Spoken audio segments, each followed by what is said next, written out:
Halo teman-teman, assalamualaikum warahmatullahi wabarakatuh. Jumpa dan kembali lagi dengan saya channel Evan Al-Zaid. Baiklah teman-teman, di konten kali ini saya hanya menjawab pertanyaan dari salah satu dari teman-teman kita di komentar. Pertanyaannya itu menarik. Dia bilang, apa sih risikonya jika kita tidak mau membayar atau tidak membayar lagi pinjaman KSM karena terdampak PHK dari perusahaan bekerja? Nah, baiklah teman-teman, sebelum saya menjawab, saya jelaskan dulu sedikit apa itu pinjaman KSM. Pinjaman KSM itu ialah pinjaman serbaguna Bank Mandiri, di mana pinjaman itu perusahaan tempat kalian bekerja sudah kerjasama dengan Bank Mandiri atau disebut dengan payroll, dan pinjaman tersebut tanpa jaminan hingga 1 miliar teman-teman. Nah, lalu apa risikonya jika kalian tidak mau membayar karena terdampak PHK oleh perusahaan kalian tersebut? Dan pertama-tama itu yang perlu kalian perhatikan itu pastinya itu apabila kalian di PHK, pasti kalian mendapatkan uang pesangon, dan uang pesangon itu pasti dimasukkan atau ditransfer ke rekening kalian. Rekening kalian itu rekening pinjaman. Tentu saja bank berhak untuk memblokir uang pesangon kalian tadi, dan kalian juga tidak bisa mengambil uang pesangon apabila kalian di PHK di perusahaan tersebut. Nah, itu pertama teman-teman, bank bisa saja memblokir uang pesangon kalian. Nah, itu yang pertama. Yang kedua teman-teman, yang perlu kalian perhatikan itu bahwa di setiap tahun di negara kita ini pasti terjadi inflasi. Bukan di negara kita saja, pasti tiap tahun itu pasti terjadi inflasi. Nah, dan apabila kalian tidak membayar dan terus-terusan tidak membayar pinjaman KSM itu, dan pastinya juga bunganya juga akan sangat membengkak teman-teman, dan semakin besar dan semakin menggulung bunganya. Nah, itu yang kedua. Yang ketiga, nama kalian pasti di blacklist oleh bank. Dan apabila sudah di blacklist oleh bank, pasti kalian tidak bisa mengajukan pinjaman di mana-mana. Sampai kapanpun, jika pinjaman itu belum dilunasi atau belum dibayar, pasti akan berdampak buruk kepada diri kalian sendiri. Dan dimanapun kalian mengajukan pinjaman, di bank ataupun pembiayaan lain yang terdaftar di OJK, pasti kalian tidak akan lolos karena sudah di blacklist oleh bank tersebut. Nah, muncul pertanyaan dari kalian mungkin, ya biarkan saja, mungkin aku kedepannya tidak akan pinjam lagi ke bank-bank. Oke, mungkin kita bisa ngomong seperti itu. Kita hidup di negara ini pasti kedepannya berhubungan dengan bank, dan nggak bisa dipungkiri itu pasti akan satu saat akan berhubungan dengan bank, entah bukan bank saja, dan pembiayaan lain, entah leasing ataupun bank.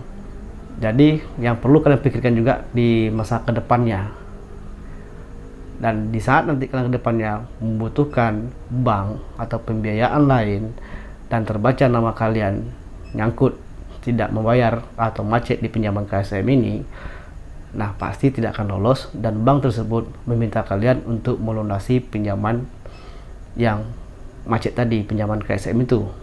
Nah, apabila kalian ingin melunasi pinjaman itu, pastinya bunganya sudah membengkak, dan bank juga akan enggan juga akan memberikan solusi-solusi terbaik atau pengurangan bunga atau pengurangan denda, karena kalian mungkin tidak ada itikat baik kemarin untuk membayarnya, dan juga tidak pernah minta solusi ke bank mungkin sebelumnya. Dan apabila terjadi seperti itu, kalian ingin melunasi, pasti banknya akan tidak memberikan keringanan atau penghapusan bunga ataupun denda.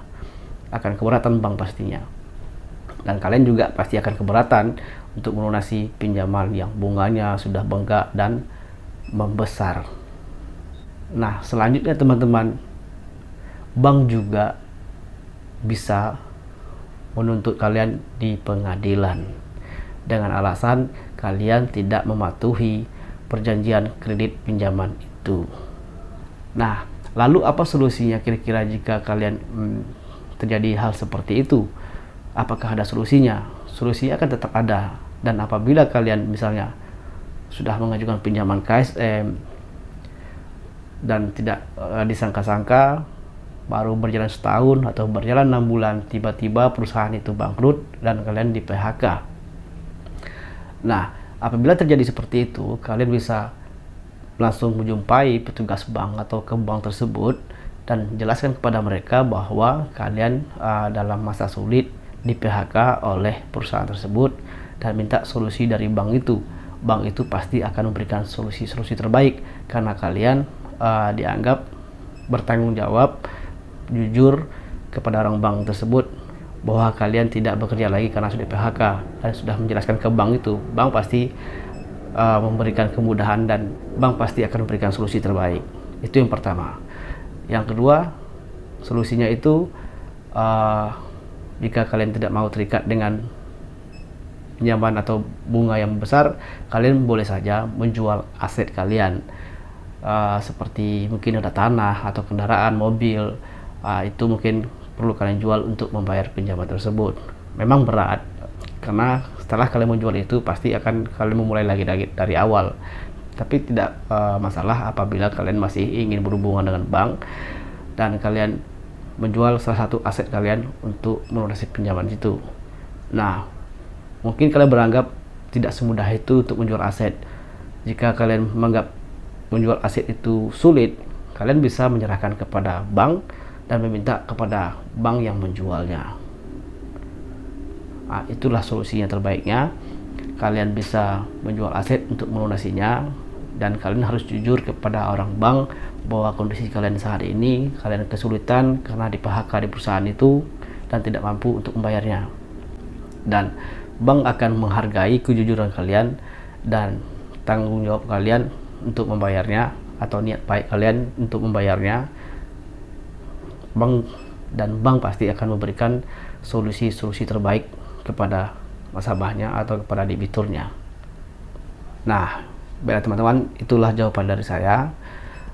Semoga cukup jelas, dan jika masih kurang jelas kalian bisa bertanya lagi di komentar teman-teman.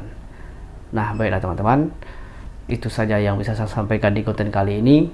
Semoga bermanfaat. Jika bermanfaat, jangan lupa teman-teman selalu dukung channel saya ini dengan memberikan like dan subscribe-nya, dan diaktifkan juga lonceng notifikasinya teman-teman. Baiklah teman-teman, sampai jumpa di konten saya selanjutnya. Terima kasih. Wassalamualaikum warahmatullahi wabarakatuh. Bye bye teman-teman.